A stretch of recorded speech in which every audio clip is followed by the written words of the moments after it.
Hi guys, for today's video, nagbilang-bilang ng puntag kwarta. Dari no, balik ka ng kwarta, ano yun, na-income ko na sa Jollibee. Basta Jollibee, bida, ginang saya. So bagang kwarta, ito siyempre, mobra na ita eh. Kaya napansin nyo, gabi na ako na obra di. Kay gay na nga aga, ng eskwela pa ko, bali summer class na mo. Kag nagabihan to ko samot kay gay na nagulan. Kay basa to ya sa gawas, diri ko sa sulod na obra. Sa sigita ka welding to makuro gitlog ta. Ari pagita sa inyo ang galawang diskarte ko. Nagimo ko ka washer diri kay silbi nga special ko na siya. Para parehas gid ang space nila tanan. Wala mo na forma niya para pag welding dali lang. Pag butang mo butang mo naman to. Isintro mo lang na sa buho. Kapag kag dra mo weldingon. Karon welding mo baba mo. Choris! Mo to pag may ispatan na siya mo na itsura niya. Oh. At wala, finished product. Pagkatapos ako may ispatan ng tanan. Kaya ako na siyang limpyuan. Kaya hugaw di kayo nga ka welding. Mo na nga akong pinaka-hate nga part na maglimpyo. Kay parte kakapoy. So bago pa ako na siya limpyuan. Dili sa ano, iyagya po niya ka Jollibee. Pushcart din siya, gi-repair na ako. Kani ang itsura na tunguna, di gid mapusla. Kani nga akong gitrabaho karon kay laylay ni siya nga store. Kana sa Santiago Jollibee. Shoutout sa manager dra nga si Sir Yonel, pinakagwapo sa tanan. Kag isa pod sa RD Plaza to siya nga Jollibee. Shoutout man sa mga manager dra nga mga gwapo kag mga butan mang gyapon. Kaya paguman ako dito sa pushcart, paguman ako pintura dahil napod ko balik.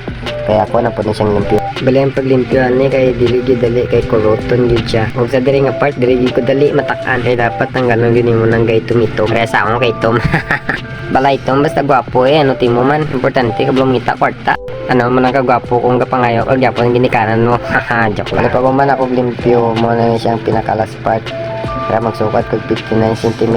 Kaya mo na ang sukat niya dito. Kaya kung magpatrabaho sila nga sukat ko lang dito kag diri ko trabahoon sa balay. Kaya kung diri sa balay hindi na ako magdra ka mga gamit dito.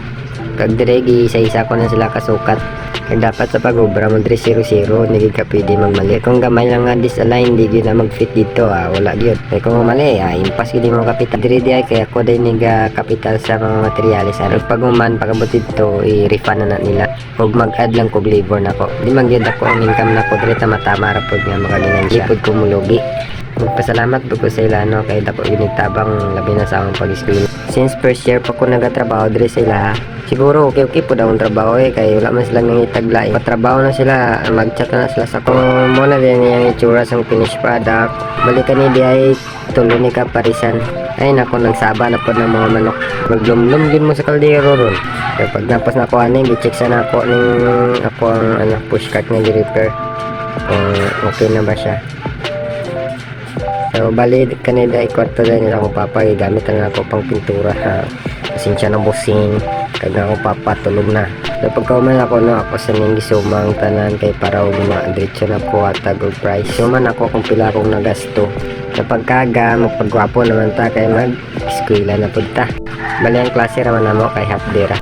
So pagabot sa eskwelahan nanindog yung tanan kay nanada si ma'am yung magsulod nami kalimaw na yung mga tang karon kapag sulod naman sa Roma nagulat na gid si ma'am so magsulod ang tadre kag mamati ta ginagmay pungko ra kag mo na yung pinaka-gwapo ko nga classmate pero moy dahil ato isumbi kay para makita gid ang pagkagwapo niya so ang pila ka tuwing labay yung manang klase dating lipayang isa kayong last subject wala nang sulod ito mo na doon siya giasikaso so ang pipe po na mo madali kay double check na ako kay basi magmali kay pabot ito palpak may anta so bali pag check ko okay man to let's go boom boom boom boom bali dramatic dayon at tag Jollibee kay mangulik tatag kwarta bali nang ilaman ko sa akong uyuan sang tricycle kay di makarga sa akong motor so sa sobrang kadasig sang motor sa akong uyuan nagabot na madiri si Jollibee ang una namang gatod kay diri sa RD Plaza. Pag-abot sa sulod dili sana ako si Sir Manager kay patisting na ko na kung fit ba sa moto nakuha na ito ang kwarta bali 3K lang to siya apila ito ako ang kapital gumana mo gatod pasin na ito sa Jollibee Santiago kay iyatod na po na mo ning pushcart pag-abot na mo nung gichatan na ako din si Sir na Sir na namidri sa gawa so pagkataod na si Sir kag nagbayad na po siya diri pagkauman na tong isa na po siya gipadala nga sa bag-o repair na po ni kay guba na po daw balik kaduwa na ni siya so malang to drill na ko taman guys salamat.